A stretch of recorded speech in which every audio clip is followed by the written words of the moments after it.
Stuart George. BBC Radio Stoke.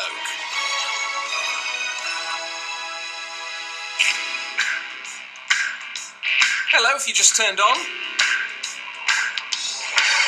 Lovely to have you with us. We're going to talk about a couple of health things in the next half hour or so. To floss or not to floss. You may well brush twice a day. You may use a mouthwash, but do you floss between your teeth? And should you? Some debate about this today. We'll hear about the parents who go without food in Stoke-on-Trent so they can feed their children. And why the energy regulator wants something done if you're on a prepaid meter.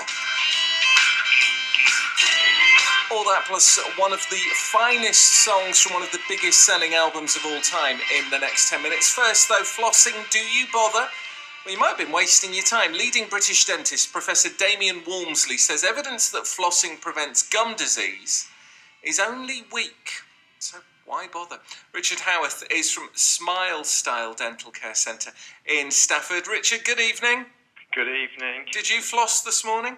I did. Why? Because I've got a few spaces in my mouth where it's too tight to use a much better instrument for cleaning between your teeth. Oh, right, okay. A much better instrument. Now, what is that then? Well, basically, I think the first thing is the research is weak on the use of floss for the average person. But the evidence for cleaning between your teeth and its linked to your dental health is very strong. We know that if you rely only on a toothbrush, then you're missing about 70% of your teeth surface area, and that's between your teeth. And if you want the ultimate dental health, you need to clean between there. However, floss isn't the best tool for it, definitely. So why have we been told for all these years that we need to be flossing? Where's that come from? I think that's because it was the first thing that we sort of tried.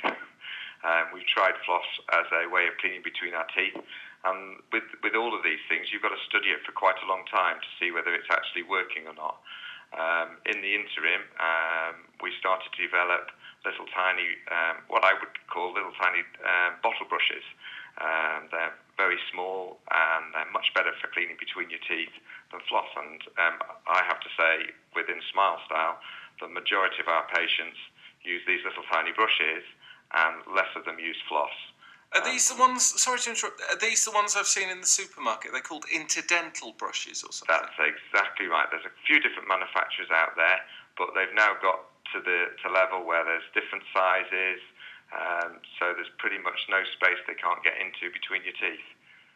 Given that it's tea time, and there'll be people like me who don't like even thinking about what's in their mouths, let alone talking about it. Yeah. When you have a look at some of your patients, is there a clear difference then between, and they're like, well, Richard, I brush twice a day, I use a mouthwash and so on. Can you see that they're missing huge chunks of their teeth when they're brushing? Yeah, I would say that there's not many people who walk through my door nowadays who don't brush their teeth either once or twice a day. However, the vast majority of patients, when we first see them, still have a degree of gum disease. And the vast majority, though, the areas where they've got it is between their teeth. And that's because they're relying solely on the toothbrush to do the job. So we definitely need something to clean between our teeth. And I'm really glad that the research is now showing that probably flossing isn't the best way unless you've got very, very tight contacts between your teeth and the gaps between your teeth are so small. And I've got a couple of them in my mouth, which I just can't use those brushes in at all. So the interdental brushes are the way forward, definitely. And what about tape as well? Because you can get dental tape, can't you? Which is like floss but thicker. Is that any good? Yeah, I think it's a variation on a theme. I suspect that it's no better than floss. It's just a bit easier in some people's hands. And I think that's one of the probably, if we look at it in more detail, I think the biggest problem with floss is it's very, very technique sensitive. And I've seen many a patient who's got big hands, and there's no way I'm ever going to be able to teach them to floss, but give them an interdental brush, and away we go. And so is this a fairly new thing then? Is this something that dentists are now talking about more, these interdental brushes? Yeah, I wish I could say it was really new. There's one brand which celebrated its 50th year last year. So it's not a new idea. I think really what's happened is our ability to manufacture these in different sizes with bristles which don't fall off them, because I remember when I first started as a dentist, the first sort of range of these bottle brushes used to use them a couple of times and bristles would start to fall off them. Nowadays, the engineering is much better and they work really, really well. Audrey's been in touch in Stone. She says, I use a tiny fine brush between my teeth on the recommendation of my dentist. They're brilliant. Yeah, and I'd absolutely agree with it. I have to say that I only personally started using them myself about 10 years ago, and I wouldn't be without them now. They definitely make the difference. Like I used to, from dental school, I always floss my teeth, and now I go and clean with one of these interdental brushes, and I'm just staggered at how much rubbish comes out from between my teeth. I'm sorry if you're having your tea. One final question before we get grossed out by the whole thing. When should you use a mouthwash? Okay. In the routine of things, do you brush first? Do you rinse first? How does it work? Well, I don't use a mouth rinse. Okay. And I haven't got any disease in my mouth. I think mouth rinses have specific uses and should be used when under guidance from your dentist or hygienist therapist. I say that because my best way I can describe it is what you're trying to do is kill off bacteria in your mouth. You can't get sterile mouth, but you're trying to reduce the number of disease-forming bacteria in your mouth. Now, they build up in a layer, a bit like a block of flats.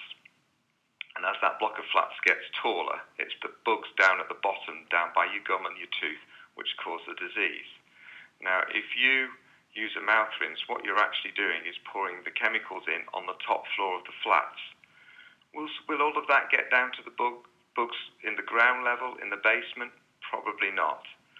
I think it's much better to be good at mechanically cleaning your mouth with a brush and interdental brushes than using a mouth rinse. If you want to freshen up your mouth, a quick swish round.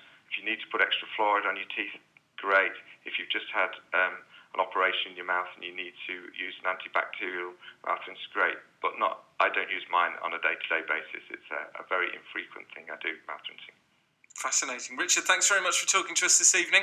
Absolute Richard Howarth is a dentist in Stafford. So he's on board with the don't bother flossing, it's these little tiny brushes you need. He's based at Smile Style Dental Care.